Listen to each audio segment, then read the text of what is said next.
Stroke আসলে এটা control করা ওই অর্থে এক অর্থে খুবই সহজ।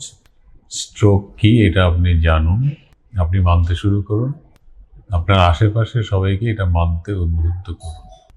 স্ট্রোক কি তাহলে? স্ট্রোক হচ্ছে ব্রেনের অসুখ, ব্রেনের রক্তনালীর অসুখ।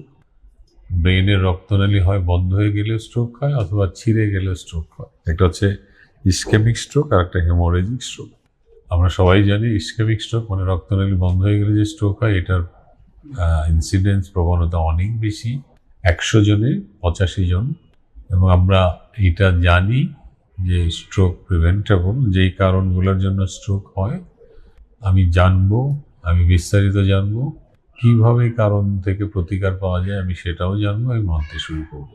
আমরা সবসময় বলে থাকি, আমি আগেও বলেছি, হাইপারটেনশন, ডায়াবেটিস, রক্তে কোলেস্টেরল বেশি, বিভিন্ন ধরনের অ্যাডিকশন, স্ট্রেসফুল লাইফ, এগুলো হচ্ছে স্ট্রোকের কারণ।